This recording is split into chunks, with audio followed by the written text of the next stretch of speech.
weeks ago, I decided to write a letter to the new President of the United States, but as of a few weeks ago, we didn't know who our new president was going to be. So both of these letters are addressed to the President of the United States. Only one of them can be sent, and that's the letter I'm going to be reading today.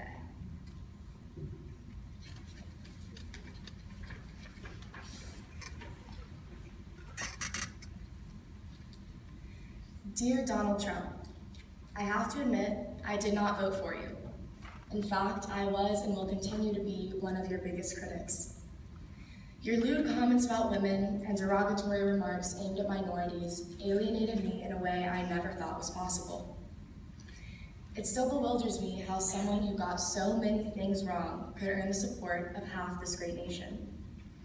But you have, and I am an American, and I love my country.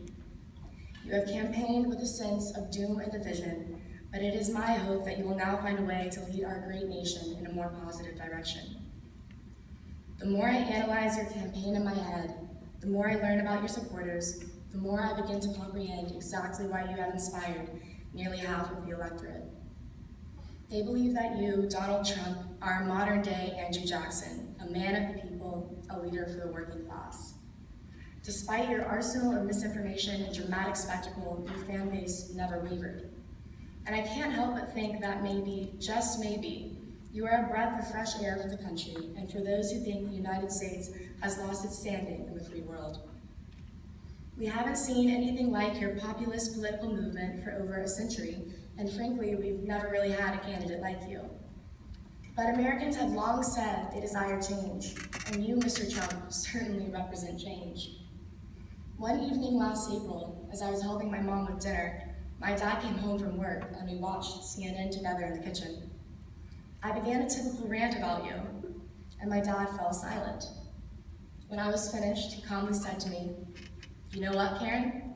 I was on the way back from Clarksville today, and I was listening to a radio show that was going on and on about how shocking it is that Donald Trump is doing so well.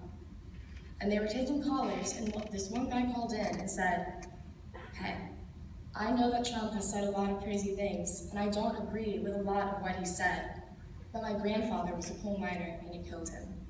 My father was a coal miner and it killed him. And now I'm a coal miner. My kids' friends are talking about where they want to go to college, and I can't send my kid to college. I can't afford it. So you're damn right I'm voting for Trump.' Donald, they believe that you can change their lives for the better, and I hope you can. In our debates and discussions on the Trump phenomenon, we often forget about the millions of people who have been deceived by Washington politics for too long. Politicians make policy that affects the poorest and wealthiest Americans, but the middle class seems to be forgotten. Yes, the Obama administration may have created 9.3 million jobs, but there's a father with a family to support, and he has 3 of them. It's hard to tell this father that the American economy is strong when he can barely afford the rent for his 2-bedroom apartment. It's hard to tell him that his taxes are being raised to support people on welfare when he's struggling to give his kids money to buy school supplies. But most of all, it's hard to tell him that he should vote for Hillary Clinton when generations of a political elite have failed to show him, or his father, or his grandfather, a path to financial stability. And I recognize that there are fathers and mothers from all walks of life who are in the same boat. Donald, you have been elected as a break from the political elite. To millions of Americans, you are a way to finally have a different voice in government.